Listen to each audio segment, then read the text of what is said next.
बिस्मिल्लाहिर्रहमानिर्रहीम, अस्सलाम वालेकुम। Welcome to Shahreez mom kitchen. कैसी है मेरी यूट्यूब फैमिली? उम्मीद करती हूँ आप लोग ठीक ठाक होंगे। आज मैं आपके लिए सीज़न के हिसाब से कैरी का मुरब्बा लेके आई हूँ। तो आपने इस रेसिपी को एंड तक देखना है। मैं आपको एक ऐसी ट्रिक बताऊँगी जिसके साथ आप इस मुरब्बे को महीनों रख के खा सकते हो और आपका मुरब्बा बिल्कुल भी ख़राब नहीं होगा। तो इसके लिए यहाँ पर मैंने देखें कैरियाँ ली हैं तकरीबन 1.5 किलो के करीब। आप सबसे पहले जो भी चीज़ आपने महफूज करनी होती है उसके लिए आपको चाहिए जो भी जिस चीज़ का भी मुरब्बा या चटनी बना रहे हैं वो आप साफ़ सुथरी और अच्छी हालत की लें। तो यहाँ पे मैंने 1.5 किलो कैरियाँ ली थी, जिसे आप अम्बी भी बोल सकते हैं, या जिस तरह से रॉ मैंगोज़ आजकल सीज़न है आए हुए हैं। तो मैंने इसे कम से कम 3 घंटे के लिए पानी में भिगो दिया था, जिससे इसकी गर्माहट इसकी गर्माइश निकल गई थी, क्योंकि इसकी तासीर गर्म होती है। अब इसका हम लोग मुरब्बा बनाएंगे। ये बच्चों के लिए बड़ों के लिए बहुत ही फ़ायदेमंद है। तो इसे सबसे पहले मैं पील ऑफ कर लेती हूँ। तो यहाँ पे सबसे पहले इसे हम लोग इस तरह से इसका छिलका उतार लेंगे, इसे रिमूव कर लेंगे। अगर आप मेरे चैनल पर नए हैं तो प्लीज़ शहरीज़ मॉम किचन को आप सब्सक्राइब करें। मेरी वीडियोस को आप ज़्यादा से ज़्यादा फ्रेंड्स एंड फैमिली में शेयर किया करें। वीडियो पसंद आती है तो प्लीज़ आप वीडियो पर कमेंट कर दें और बेल के बटन को दबाना मत भूलिएगा। ये फ्री ऑफ कॉस्ट है। देखें इस तरह से मैं इसके सारे कैरियों के छिलके निकाल लूँगी। तो ये मुरब्बा बहुत टेस्टी बनता है। ये बच्चों को ज़रूर देना चाहिए, इससे बच्चों का हाफ़्ज़ा तेज़ होता है। और आप अगर इसे इस्तेमाल करते हैं तो ये मैदे के लिए बहुत ज़्यादा मुफीद है।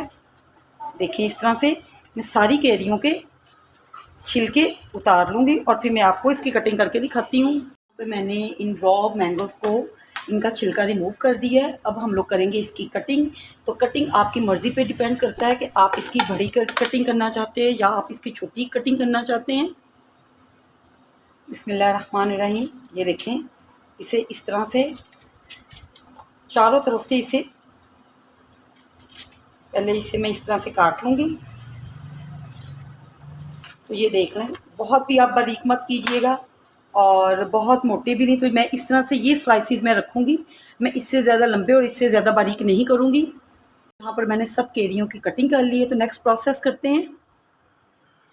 यहाँ पे मैंने एक पैन ले लिया है, फ्लेम मैंने ऑन कर दिया और तकरीबन मैंने यहाँ पे 1 से 1.5 किलो के करीब ही पानी लिया है। और ये इन कैरियों का वज़न 1.5 किलो था, लेकिन जब मैंने इसकी कटिंग की है, इसकी गुठली निकाल दी, तकरीबन ये किलो से सवा किलो के दरमियान बच गई है। तो इसी तरह मैंने पानी तकरीबन आप समझ लें कि 1 किलो से 1.5 किलो के दरमियान हम लोगों ने पानी ले लिया है। अब इसे इसके अंदर डाल देंगे। बिस्मिल्लाहिर्रहमानिर्रहीम। चलें जी, ये देखिए सारी कैरियाँ मैंने इसमें डाल दी हैं और अब हम लोग इसे करेंगे सॉफ्ट होने तक इसे कर देती हूँ कवर। फ्लेम को मैंने तकरीबन मीडियम टू हाई पे कर दिया है। अब इसे 7 से 8 मिनट लगेंगे जब तक ये कैरियाँ हमारी सॉफ्ट होती हैं। बीच में 1 से 2 मरतबा इस तरह से चम्मच को हिला देंगे। तो यहाँ पे 7 मिनट हो चुके हैं। अब हम लोग चेक करते हैं ये कैरियाँ किस हद तक हमारी टेंडर हुई हैं। तो ये देखें, ये हमारी हाफ़ से ज़्यादा डन हो चुकी हैं।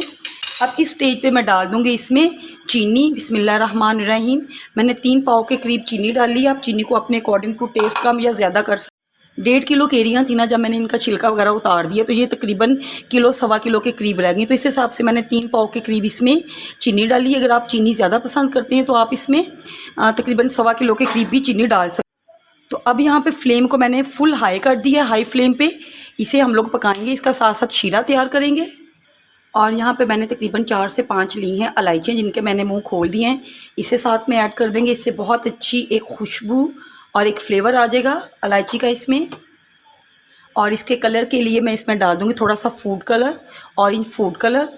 ये ऑप्शनल है, अगर आप डालना चाहें तो डाल दें, लेकिन मुझे थोड़ा सा पसंद है।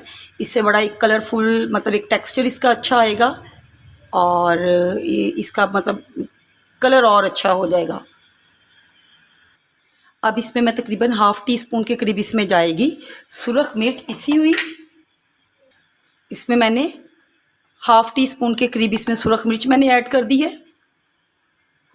और ½ टी स्पून ये क्रश रेड चिली, ये भी बहुत अच्छा टेस्ट देगी, इसे ऐड कर दिया। ½ टी स्पून के करीब इसमें नमक जाएगा। ½ टी स्पून कुटा भुना ज़ीरा, और अब इसका मेन इंग्रेडिएंट्स, जिसे मैं सीक्रेट इंग्रेडिएंट्स भी बोल रही थी, वो है वाइट विनीगर। तो 2 टेबलस्पून हम लोगों ने वाइट विनीगर डाल देना है।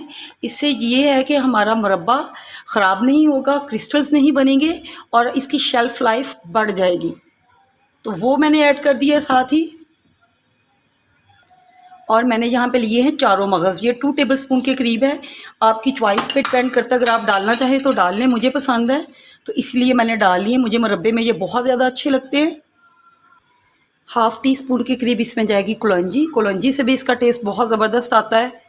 और मैंने इसे इस तरह से अब पका लेना है। और अब इसे इतना पकाना है कि यानी ये हमारी जो मुरब्बे का इसकी जो शीरा है ये गाढ़ा हो जाए, तकरीबन 1 तार का। लेकिन ये अभी नहीं बन रहा 1 तार का, इसे मज़ीद और पकाएंगे।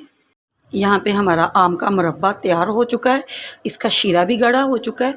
और ये देखिए, जब ये 1 तार का तैयार होना शुरू हो जाए तो इस तरह से इट मीन्स के हमें इससे ज़्यादा गाढ़ा नहीं करना, क्योंकि जब इसने ठंडा होना है तो इसने और गाढ़ा हो जाना है। तो मैं आपको डिश आउट करके दिखाती हूँ इसे। तो ये देखिए फाइनल लुक हमारे आम के मुरब्बे की। तो इसकी बेहद अफादियत है। आप इसे सुबह पराठे के साथ में, दोपहर में खाने के साथ बतौर मीठा इसे पेश करें तो बहुत ज़बरदस्त लगता है। और ये मैदे के लिए बहुत ज़बरदस्त है। और अभी तो ये गर्म है, लेकिन जैसे ही ठंडा होगा इसका शीरा और गाढ़ा हो जाएगा। तो आप इसे बनाएं, इंजॉय करें। बच्चों और बड़ों के लिए यकसा मुफीद है। और अगर आपको आज की रेसिपी अच्छी लगी तो प्लीज़ मेरे चैनल को सब्सक्राइब कीजिए, मेरी वीडियोस को फैमिली और फ्रेंड्स में शेयर कीजिएगा। मिलती हूँ नेक्स्ट वीडियो में एक नई रेसिपी के साथ। तब तक इजाज़त चाहती हूँ। अल्लाह हाफिज़।